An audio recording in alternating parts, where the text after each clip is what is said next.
Alright. Welcome back to Nick Lenz Comic Corner Classic Non Classics. This episode number 2085. I'm trying to make sure quickly.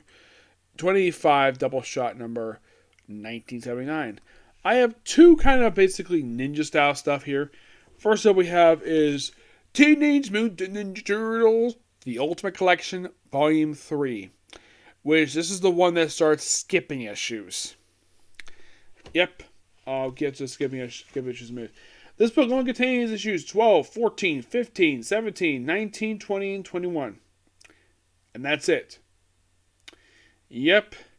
Now, of course, the cover here, this is Kevin Eastman cover. The writing, of course, is still done by Kevin Pierre Laird, with page animation of Pierre Laird, who. Now, I have heard there was a reason why some of these issues were not included. I heard there was legal issues involving some characters pop up in this stuff. Yeah, the stuff that was skipped basically is just different from what Kevin Eastman and Pierre Laird were doing. Mostly put what happens in these issues mostly.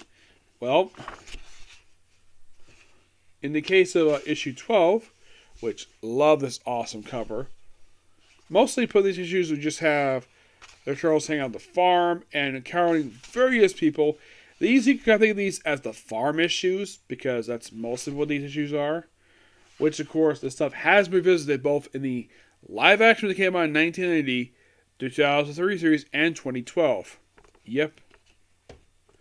This stuff here with Casey Jones.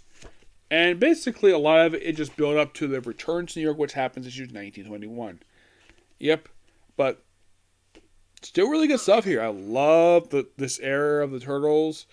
It is surprising. Now, by the way, in the Return to New York three-parter, we actually have the return of Rokusaki, which at this point, this is the first time since the Leonardo one-shot he's been seen. So at this point, he probably not been seen for about 2 years. And he fights him, and he beats him. They also, before this, fight like 3 clones of Rokusaki. And by the way, the first time Rokusaki without his armor on. And this is the way that he's drawn here. He's very beefy. He's very burnt. And, well, we have the foot basically his machine guns. It's fun stuff here. Yep.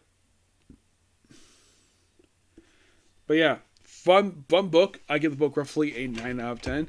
Now, before I talk about the next book, let's talk about the issues that were skipped. Now you're probably thinking, really? There were issues that were skipped? Yes, there was. And it's quite strange, actually, of the issues that were skipped.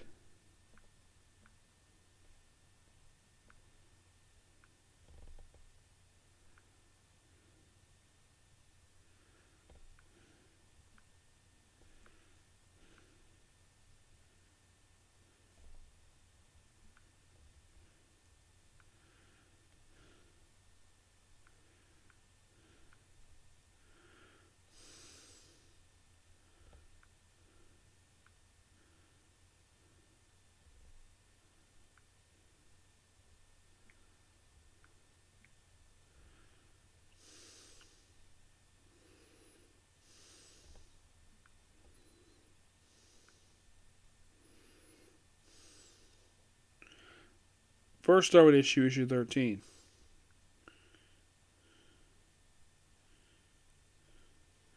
Now, aside from the fact it's called Kevin Eastman Pierre Laird, they don't write these issues at all. Nope.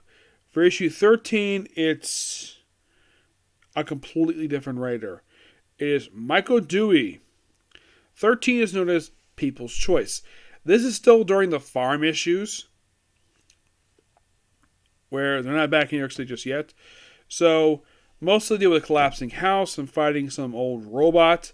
It's an interesting issue per se. We also see that apparently the old robot's got a woman inside. It looks like April, but it's not April.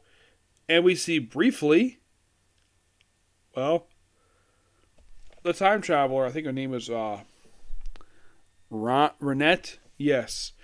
I think that's her. No. It looks like her, but it isn't.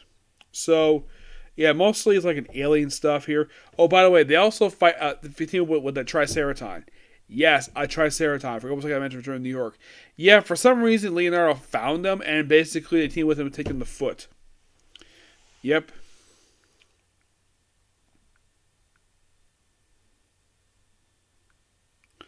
Yeah, so they basically deal with the alien threat here. And just interesting story per se, but it's a nice standalone story. And then next we have issue number 16.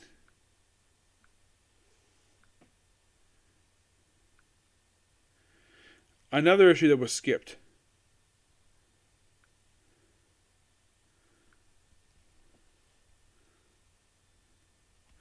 But here's your cover for issue 16. It's a beautiful cover. Yep. Now, does Michael Dewey does he do this one? This is a very odd issue per se. Because focus on a little girl. The turtles are not really here at all. I think it's a Mike Martin story. And it's mostly just kind of in the way a little girl's perspective of the first issue. That's mostly put kind of what this issue is. It's okay. Nothing right home about here. It's an okay issue. I think there was one more it skipped. Let's take a look here. Because, okay. Let's see. Did I do 16? That's 16 right now. Let's one more. One more, basically, it skipped. And this is issue 18. This issue mostly put is a tribute to Bruce Lee. Yeah. We have a guy on the cover who looks like Bruce Lee in one of his many poses he actually has. And the scar across his chest. Because mostly put, this is done by Mike Booten and Kevin Eastman does the story here. And he does inking, and yet this is curious. Like Kevin Eastman is working the story, but he is not in trade. And it's called The Shell of the Dragon. The art style itself is drastically different from what we expect in the main series. You could see this as a filler issue, but I want to talk about it because basically it's just turtles. And it's mostly turtles working with like some Chinese guy, did with a Chinese knockoff of the Shredder. It's mostly like them taking it back to somebody else for this issue. It's similar to issue 16, but it's done a lot better here. And I don't think this guy appears again. No. But I would say the 3 issues. 13 is interesting, and so is 18. 16 is, well, it's not that good.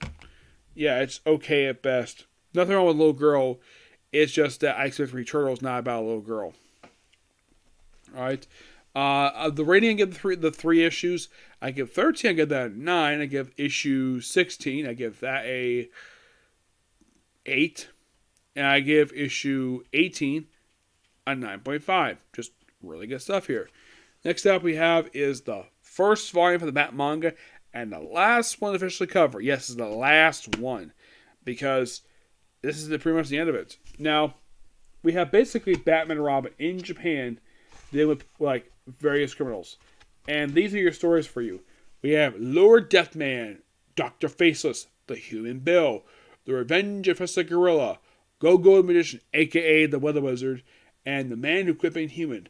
Lord Deathman, who is also a character who is a classic Silver Age character that Grant Morrison brought back in modern day. Because the first stuff in here is all about Lord Deathman. And occasionally we do have these awesome pages on color. But it doesn't happen very often. But Lord Deathman, man, he's weird of a character. Like, this is what he looks like. That's Lord Deathman. This is probably his debut. And because of the fact this is a manga, Batman and Robin are basically picking out costumes as, well, Asian. Because, well, the artist is like that. And the first major story arc in here is all about Lord Deathman. Oh, and by the way, the car they drive here in these issues is the one from the Batman 60 show. Yep, they drive that in here because basically, I think that was basically the thing back then. So, Dr. Faceless, he's just a rip-off of a character from the main Batman books. But, yeah, let's show off Go the Magician.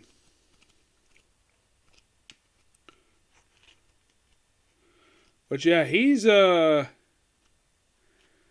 that's the old human ball character. He's okay. There's a gorilla. Let's see, what page is Go to Magician? 231. Okay. Oh, I think I passed him. Go to Magician. And you look at this guy. That's the Weather Wizard from Flash. Yes, that's Mark Martin, the Weather Wizard. Why in the world they changed it to Go the Magician, I don't know.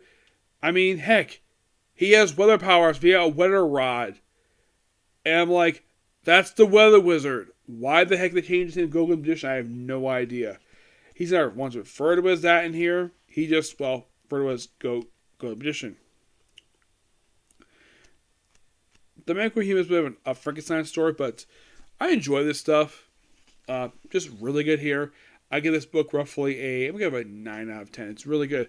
And that's the last of the Batmanga, because basically I'm officially all done with the Batmanga. Took me a while, and it's odd that I did this backwards, where I started volume 3, then 2, then 1. Even though I don't like doing that, but I had to do what I got. Simple as that. Yeah, final thoughts on the Batmanga. Check it out. Just really good.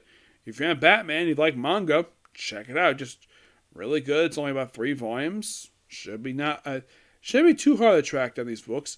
I mean, I got volumes 2 and 3 from Ollie's. This I picked up from a Comic-Con. Yes, I picked up this very book from a Comic-Con. Yep. But yeah, not much to say about these 2 books. Okay, so that's it, particular review. Next up, Joe's last 2 episodes of One Piece review, another Comic Corner, and then finally on to the main episodes. Okay, next video. Bye.